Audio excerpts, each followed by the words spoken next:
We are now going to start implementation. So let's look back at our diagram. Let's look at the first service we're going to be implementing. So we want to start by the first service that all other services are going to be relying on. So I would say it's one between device service or user service. And I think I'm going to start with user service first. So let me highlight this flow. User service is going to be the first one being created along with the MySQL DB. So in this case, user service is going to contain all the code also dealing with DDLs related to MySQL. So all the tables we will be creating throughout this project will reside inside the user service project. Ideally, in a real world, you would want each service to have their own database so that you can do database migration control inside each of these services for the tables they need. But let's not overcomplicate this. In our project, MySQL DB will be a single Docker container running all of our tables and all the data we will need for our project. Let's jump right into the implementation.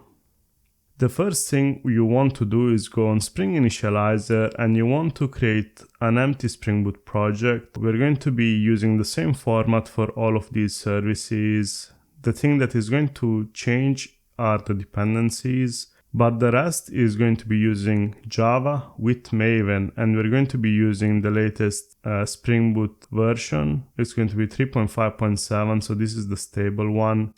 As soon as I finished recording this section for user service, Spring Boot 4 got released. So what I'm going to do later on in this video is show you how to migrate from Spring Boot 3.5 over to Spring Boot version 4. I think that will be a nice addition, as you will also see how migration works when Spring Boot version changes. All subsequent microservices in this project will be built using Spring Boot 4. So effectively, this is a full microservices course using Spring Boot 4. Let's now continue. It's going to be a jar application. We're going to be using application.properties as configuration instead of YAML. And the Java version is going to be Java 21.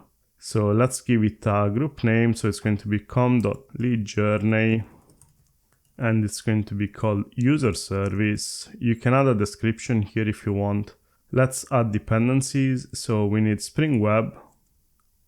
We need Lombok. We need JPA to be able to communicate with our MySQL DB. We need MySQL driver. And we also need Flyway. I will explain later why we need this Flyway and about database migration. These 5 are all the dependencies we should need for now for the user service. So let's go on and let's click generate. So now you would have a downloaded project in your download folder. Let me first talk you through how we're going to organize this project inside IntelliJ. In my previous video, I would have multiple IntelliJ windows and I would move through them, but I think that was a bit chaotic. In this project, I want to leverage IntelliJ and the ability to have multiple modules under a single folder. So what I've done is I've created an empty folder inside my laptop. And what we're going to do is, as we download these Spring Boot projects from Spring Initializer, we're going to then paste them inside this master folder called Home Energy Tracker. So I have not pasted it yet. Let me do it. Once we paste the downloaded project inside the Home Energy Tracker, we now want to import this as a Maven project. To do that, go to File, Project Structure, Modules. In here, you want to click on plus, Import Module. You want to go at the top level inside your top project where you have just pasted this new user service. Select it and then click Open. Then you want to do import module from external model and you want to make sure you select Maven. Click create. This new service will be added as a new module. So every time you create a new service, you will need to do the same step. So I won't repeat this again. But you can see we have this blue icon now next to it, and this has been correctly imported. Click OK, and we got our first module, our first service.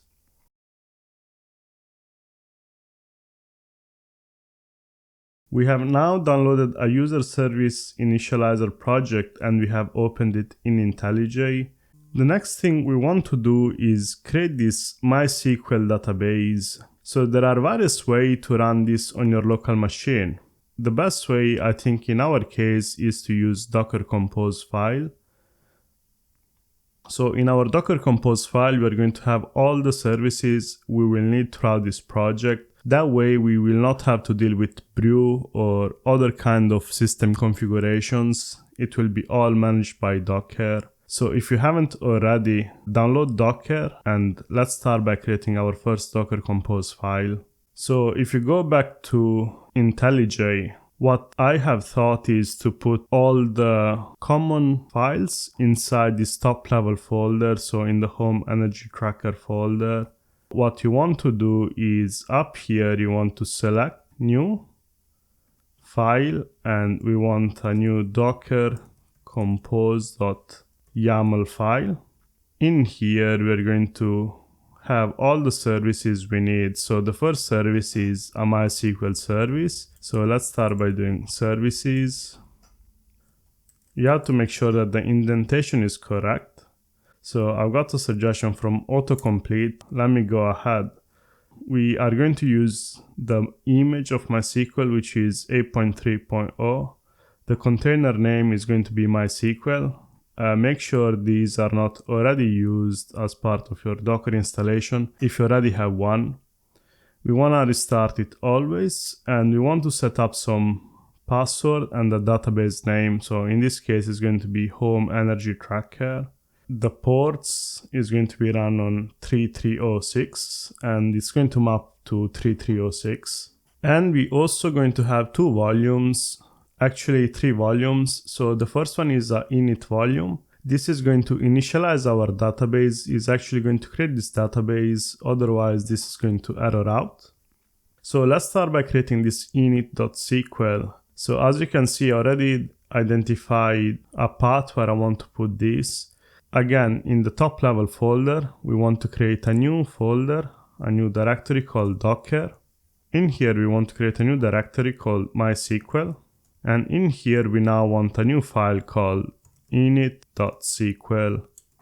We want to create a database if it does not exist. So if not exist, we want to create home energy tracker.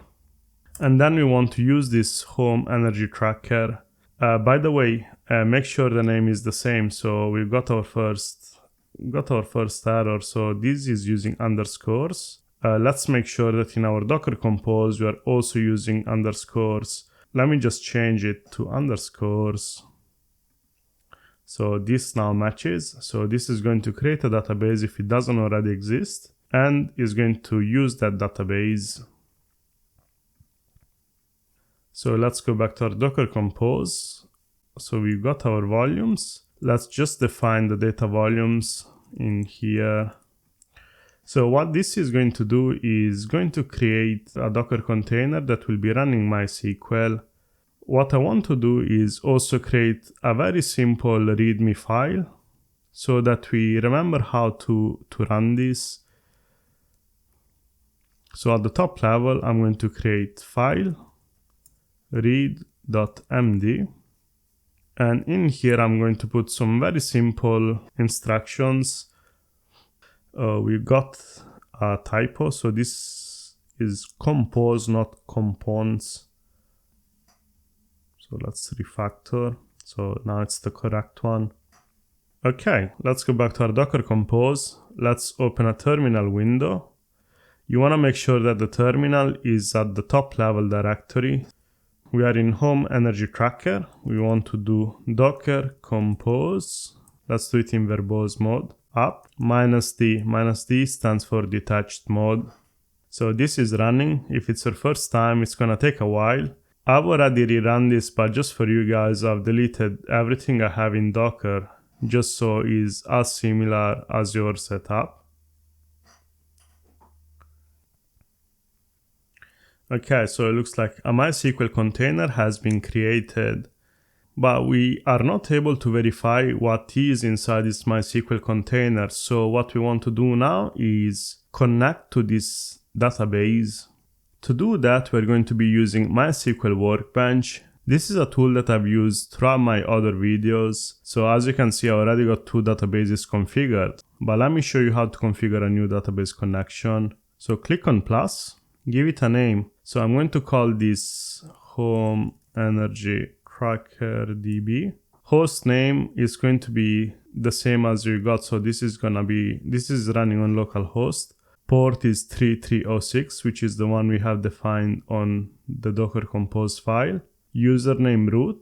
Default schema, we can leave it blank.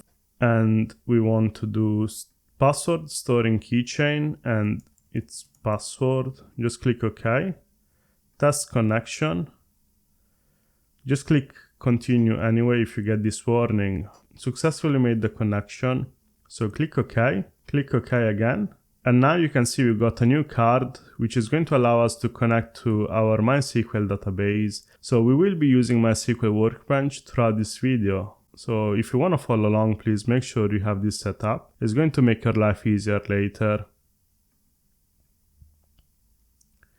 When you click on it, it might show you again another warning message. Just click continue anyway. When you open the database, this is what we're going to see. So we have the Home Energy Tracker database created successfully, but when you expand it, we see that there are no tables. This is going to be done in our next step, and we will be using it doing a tool called Flyway.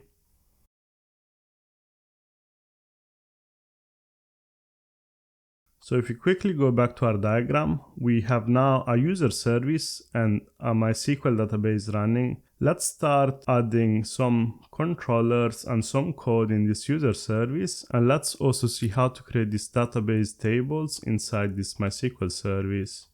Let's go back to IntelliJ.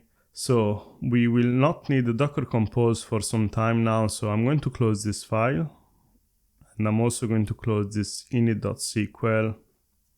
So let's expand our user service and let's focus on this project for now. If you open source, main, Java, we want to start creating some controllers, and the first controllers we're going to focus on are the CRUD controllers. So we're going to have a create, post, update, and a delete user endpoint.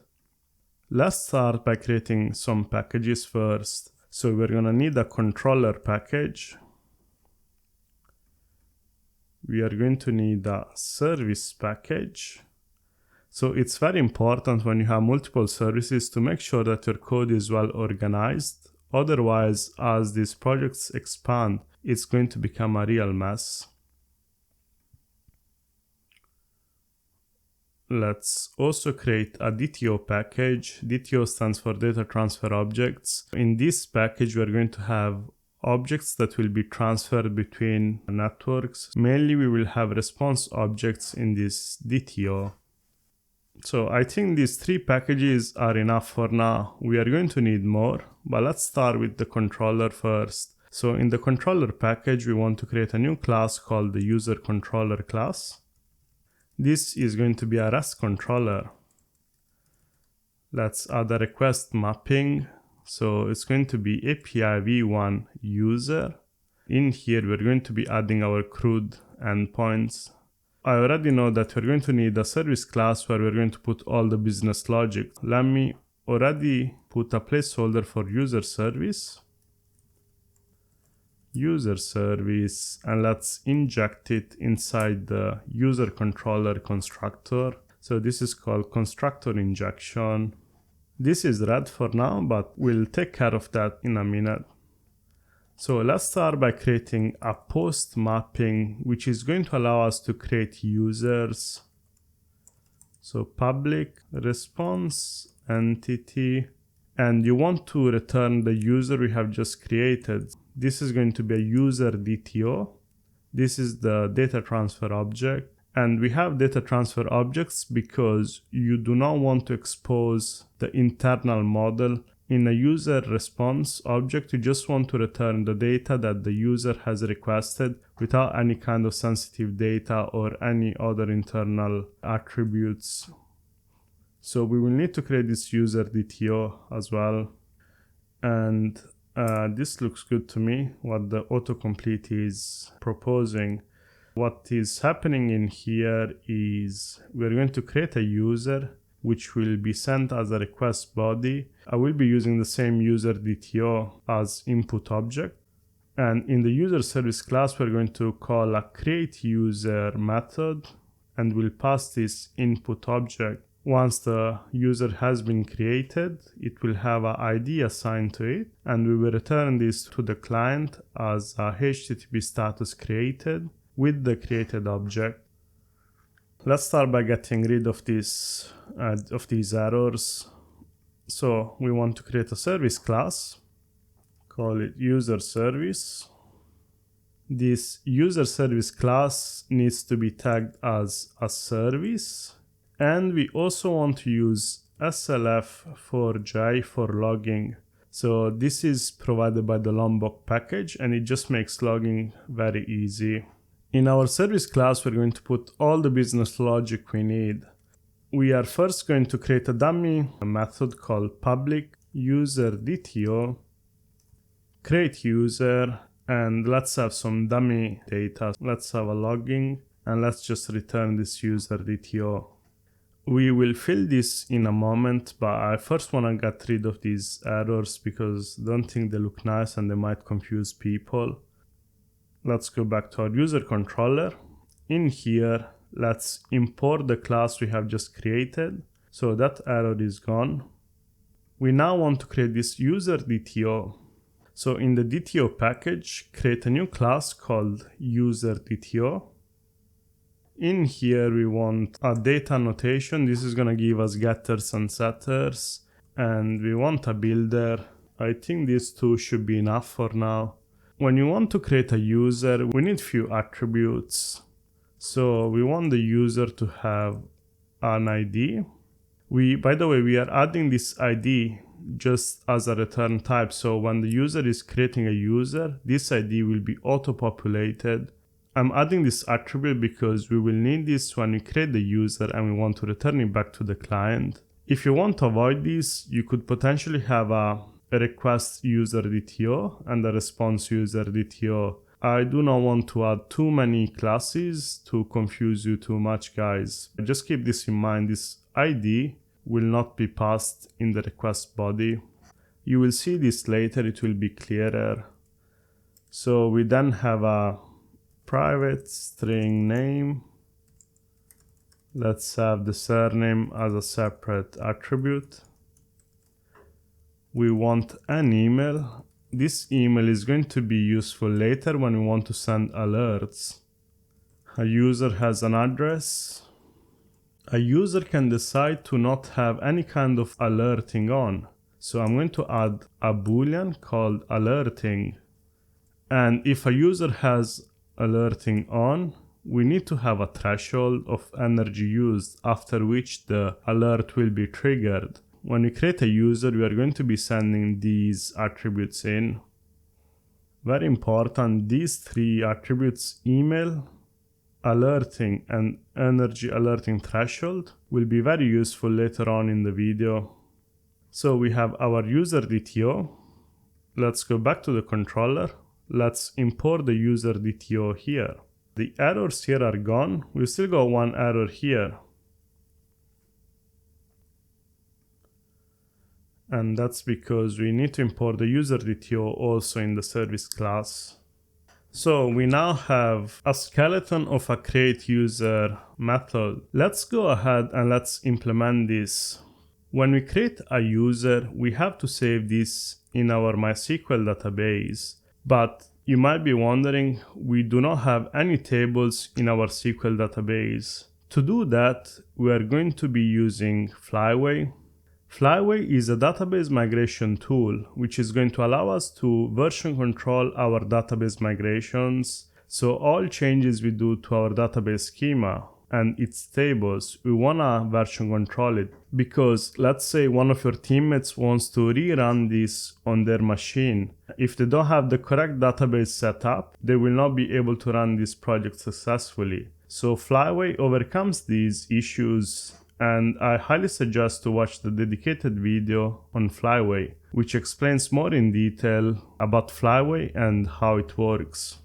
What you need to know for this video is that Flyway is a database migration tool, and we have already imported the dependency in our pom.xml. So we got the dependencies over here. If you open the resource folder, you can see that Spring Initializer has already created us this db.migration directory structure. And this is where we need to put all of our Flyway migration files. Let's start by creating a new migration. I will call it v1.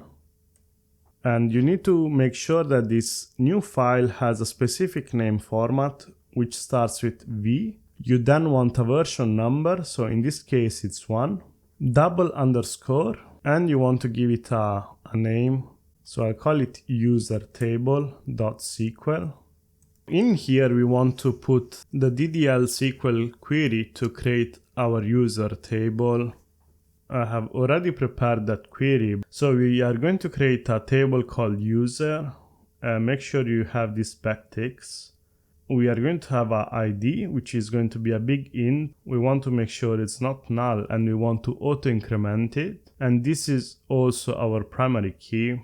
We then have a varchar for name.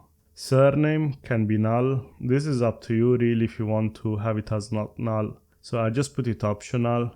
Email, address. We then have a tiny int for alerting, and by default alerting is going to be off.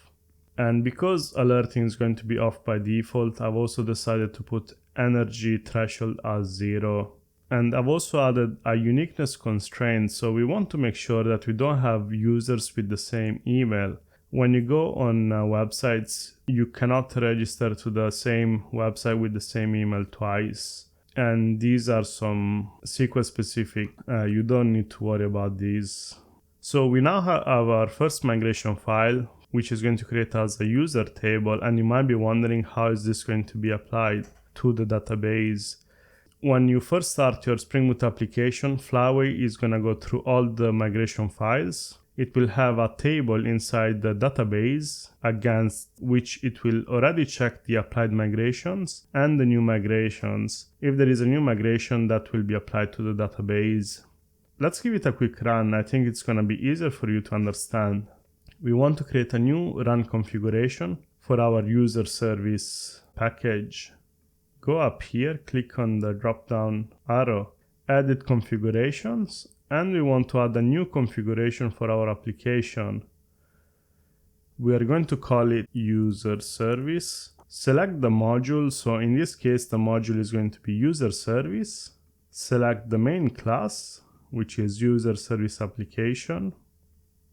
The rest can remain unchanged.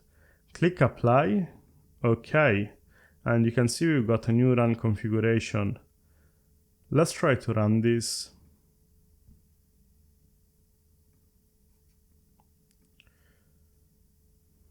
Okay, if we try to run this, we have application failed to start, and I know why.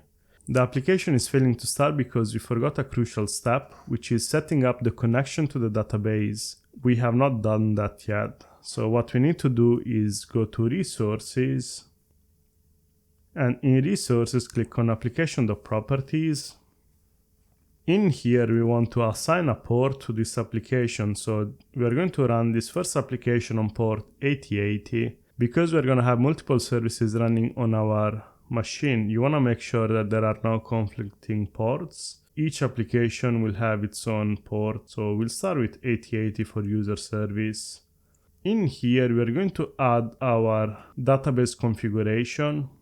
This is data that you can get from your Docker Compose file, but basically we want to define a Spring Data Source URL. This is where our database service is running. Make sure the port is the same as your Docker Compose. In here you want to give your database name, so in our case home energy tracker.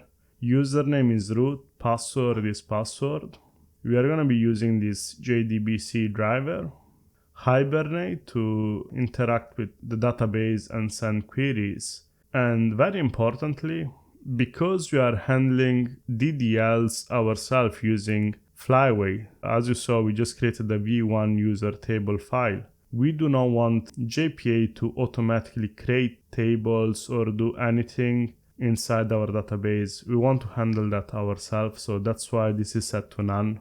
I believe if we try to run this now, it should work. So let's give it a go. So the application has started successfully. If you scroll up, we can see here that Flyway is adding some log lines. So let's see. We got a migration schema. Home energy tracker has migrated to version 1 user table.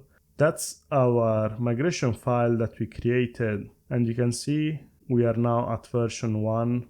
If you go to MySQL Workbench, you click on refresh, we can see we've got two tables created. One is the user table we created using the DB migration, and one is a table for Flyway, which has been created by Flyway to manage versions. Let's look at the Flyway table. So you can see we've got the version, which is 1, a description, which is the name of our file, the name of the script, and the checksum, and it tells you if this was successfully applied or not. So as we're going to be adding more migration files, these will be added here. And let's say at some point you go back and you change v1 inside the code. When Flyway runs before application start, it will notice that the checksum of that new modified migration file is different than the checksum here. It will throw an error. So that's the power of Flyway. It will allow you to have your database DDLs as version control, so you can save them in GitHub. And it will also allow other team members to run this migration and have the database in the same state as your DB. So that's quite powerful. Let's quickly have a look at the user table. Let's select all. We can see the database is empty for now, but we got the columns that we defined in the database migration file. Let's go back to IntelliJ and let's stop this application for now. Let me close the other tabs. Let's move on and let's finish the implementation of this create user endpoint. So let's go back to our user service class. So we now need to create a user inside our database. To do that, we need to first create two new packages. One is the entity package, and one is a repository package. In the entity package, we want to create a new class called user. What this class represents is a row in our table called user. So this is an entity. It's a database entity, so we want to tag it with entity. We want to define the corresponding table, and the name of that table is user. So this class represents a row inside the table called user. We're going to use Lombok to create a null args constructor, no args constructor, a builder, and let's also add data to get getters and setters. If we open our DB migration on the side,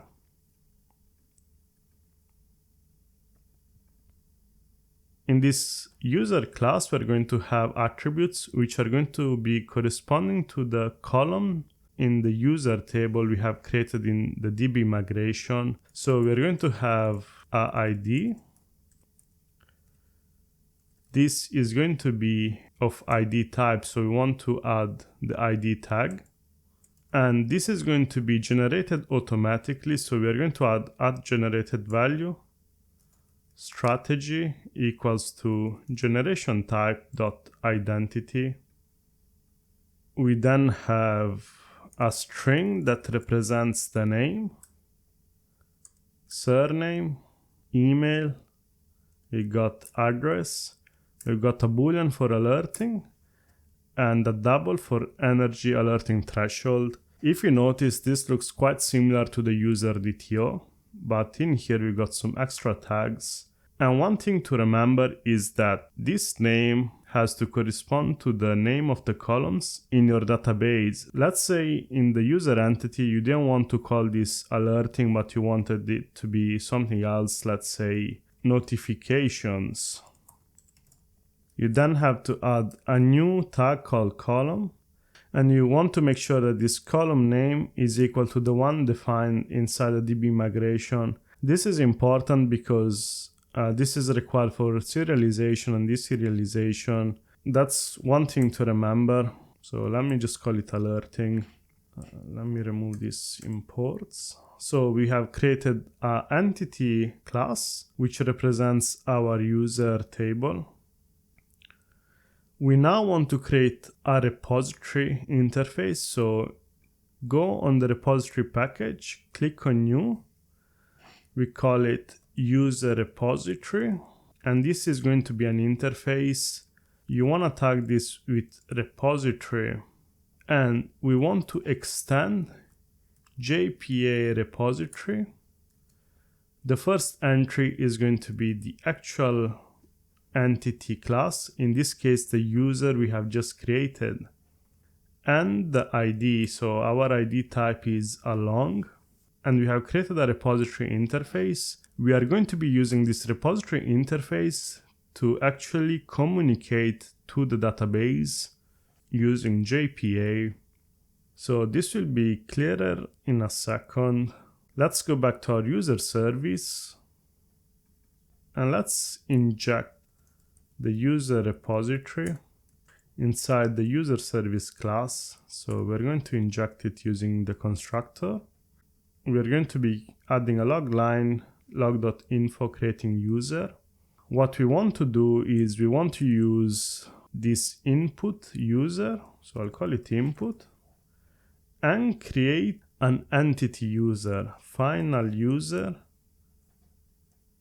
created user. So we're going to be using the builder, and then inside the entity user, we're going to be setting all the fields that we got from the input user. So in this case, the name, surname, email, address, alerting, basically everything. In case something is null, it will just be saved as null as long as the database constraints are met. So once we have created the user entity, we are going to get return a user saved equals to user repository dot save. And then we want to pass the created user, which is the entity user. Basically, what this is going to do is going to save this user up here inside our database. You might be wondering, we do not have any kind of methods in here. And that's because we have extended this JPA repository. And if you go in there, we have some methods that are given to us for free, such as save, deletes, or get by ID, and that's quite powerful. So we get back the saved user. Up here we got a user DTO. As I said, we do not really want to return a user because that's our internal representation. We're going to return this, but as a DTO. So we're going to create a new method, a new private method, that is going to return a user DTO. To DTO as input, we're going to be getting an entity user, and using those values, we're going to create a new DTO and just send that back to the user. So if you go back, we now get back a user DTO, and we will send this back to the client. Create endpoint has been implemented. Let's give it a quick run. So let me run it. Application has started successfully. So for this step, you can either use Postman, or I found this really nice plugin for IntelliJ called API Tool. So I will be using this one. And if you expand, this is going to detect the endpoints inside your modules and inside the controllers. We know we have a post. Make sure that the port is correct, because I noticed it defaults to 8080. and then make sure that the endpoint is also correct. Now, as body, as we said, we do not want to send an ID, so I'm going to get rid of that. Let's create a new user. I'll call it LeetJourney. Email info@leetjourney.com. Address, let's put San Francisco, USA. Alerting, let's set it to false, and threshold can remain 0. Let's click send.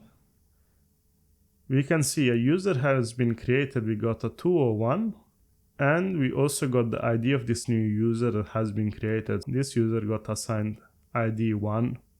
If we go to MySQL Workbench, let's query the user table, and you can see a new entry has been created successfully. The next step now is to create the remaining CRUD operations. So we've got get, update, and delete. We are going to implement this because these are the typical operations that you do need in this kind of scenario where you're managing users or dealing with devices or any kind of data. A user might want to delete its account. So we are going to implement those. So let's now go back to our user controller, and let's first create the get mapping. Get mapping is going to receive as input a user ID as a path variable. So we're going to have a public response entity user DTO as a return object. Get user by ID. The user ID is going to be sent as a path variable. The next thing that is going to happen is in the user service, we're going to have a get user by ID method. This will return us a user DTO. If this user DTO does not exist, it will return us a null, and so we can return the response entity with a status not found. Otherwise, we'll return the response entity with status OK, and the user DTO we just retrieved from the DB. So let's go to the user service. And in the user service, let's create a new method called getUserById. It's going to return a user DTO, getUserById. Input is going to be a long ID. Let's add some logging, getting user by ID. Let's add the log. Let's just use streams. In the user repository, we're going to call find by ID. If it exists, we're going to map it to a DTO from a user object. Otherwise, we're simply going to return null. And we can see the error is also gone. The next endpoint we're going to implement is the put mapping. So the put mapping is going to be used to update the users that we already created. So public response entity. This is going to return a string. Update user. Path variable. We want a long ID. So we actually forgot to add the ID as a path variable up here.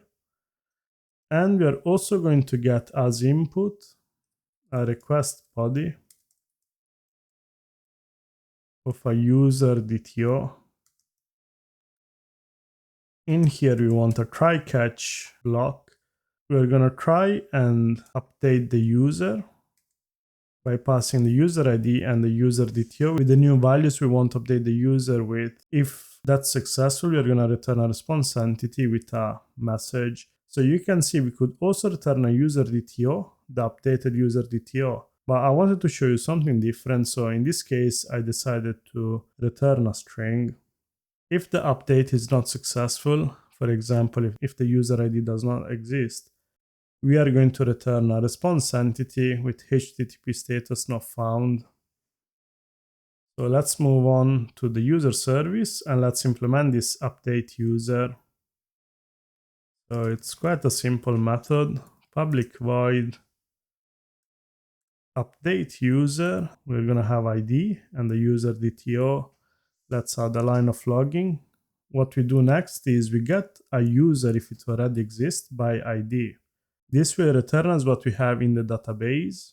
And then we take the new attributes from the user DTO and set them to the user we just retrieved. Once all the updates are done, we're going to save that user back to the repository. And because this user we retrieved has the same ID, this will simply update the row with the same ID of this user we have retrieved earlier. Let's move on and implement the last CRUD method, which is the delete. Delete mapping. Again, we want to pass an ID as a path variable, public response entity void delete user. So as a path variable, we'll have the ID. Then in the user service, we call a delete user method. If everything is okay, we return a response entity .not content. Otherwise, we're going to return a not found. So let's go back to the user service.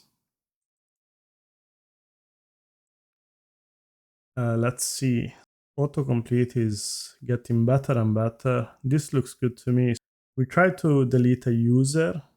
We first try to find it in the repository by ID. If it's not found, we return a user not found exception. Otherwise, we're going to simply delete that user. So same logic as the update. If this user exists, we're going to pass it to this delete, which will get the ID from this user object and then delete it from the database. And here we have all the CRUD operations implemented. Let me give you a very quick demo. So let's run this application. Let's go to API tools. You can refresh. And we can see we've got all the new endpoints. We already created a user with ID 1. So let's try to do a GET request. And we can see that the user details are getting returned successfully. You can go on and try the put and the delete if you want.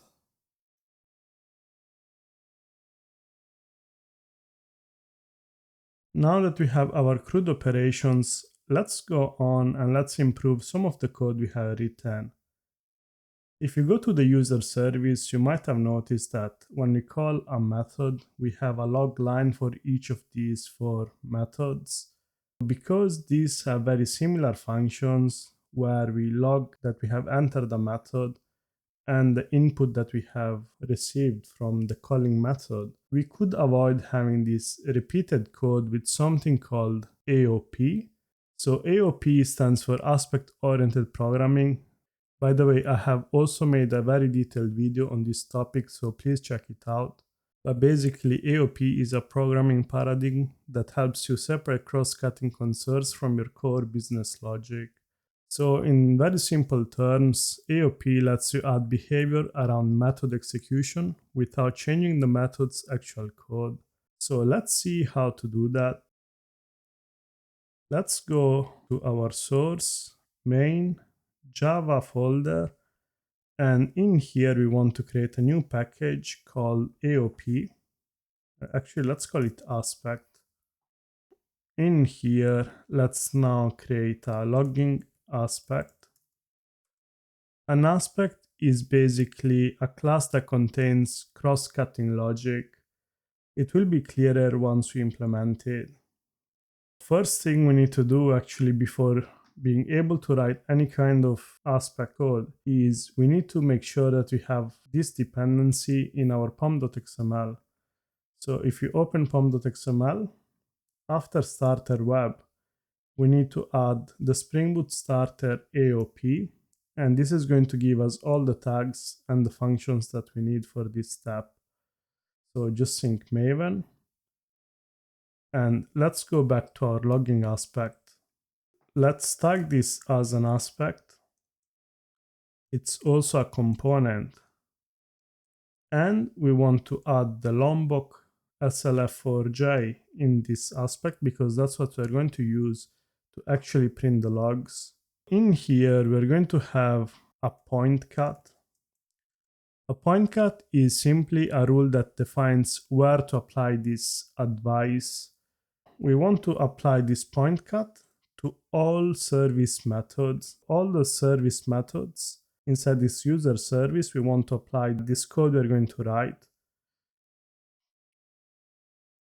To do that, you want to define the execution target. In this case, it's all the classes and all the methods inside this service package.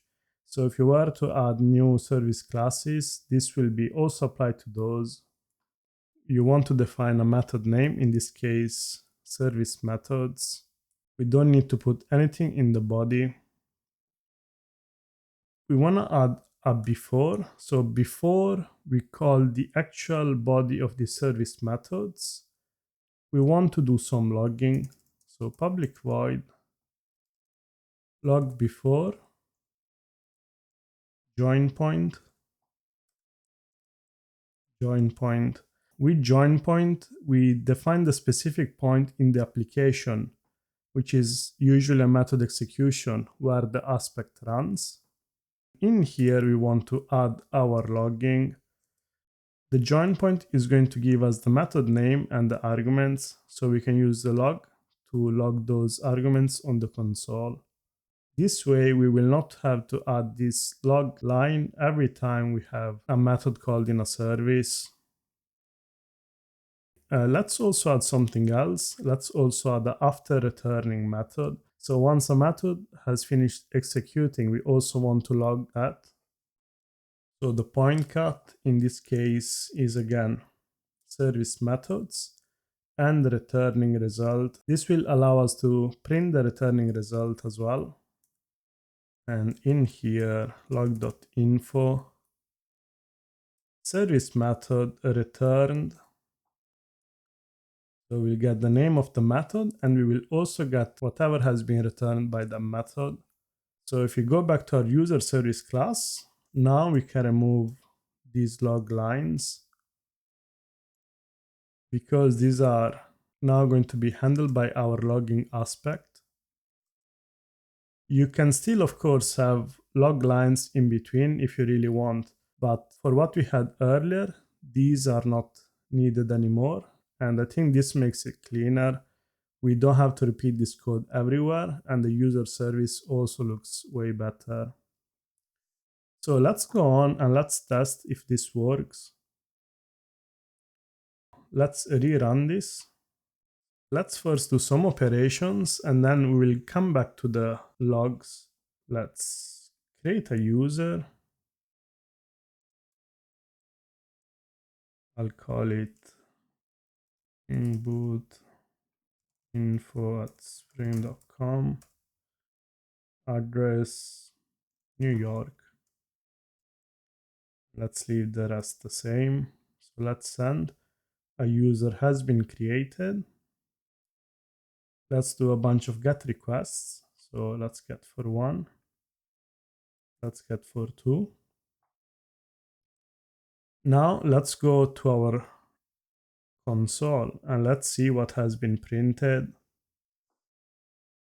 So we can see here that the user service aspect has added some log lines. So we've got called service method, create user with arguments. So we've got all the arguments that we passed in. Then we have the return. So this service method, create user, return this user DTO. So you can already notice here that there are some security concerns. You don't really want to print sensitive data on the console. So that's something that you need to handle, and make sure that you keep this in mind when you're using aspects. We then did some get calls. We passed the argument 1, and the service method returned this user DTOs. So again, I want to emphasize that when using aspects, you want to make sure that you consider what will be printed on the console. So this is a logging aspect that we have created. Now that we are already on this topic, let's also create another aspect. We are going to use this aspect to calculate execution time. So we'll call it execution time aspect. So this is an aspect. Component slf4j. So again, we need a point cut. In this case, I want to run this for all controller methods. So instead of service methods, let's run it for the controller. So the point cut will be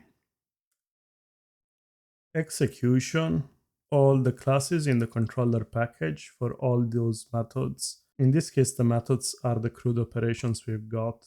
So controller methods. And this time we want to use another tag called around. So this will be run around controller methods. This name has to be the same as the name of this method in the point cut. Let's measure time. Public object measure execution time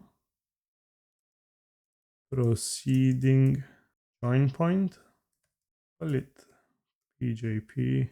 This is a throwable, so there is a typo here. Proceeding join point, we can throw a throwable. So what is happening here is we save the start time and then we continue. We proceed with the method execution. Before returning, at the end, we calculate the elapsed time in nanoseconds, and then we transform that in milliseconds, and then we simply log it. So this will run around controller methods execution. Let's now restart our application.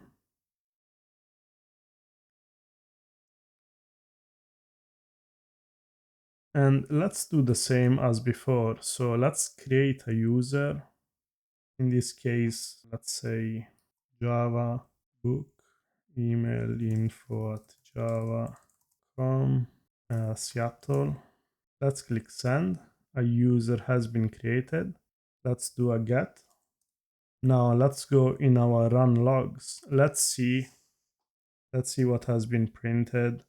So we can see that the create user has been executed in 115 milliseconds.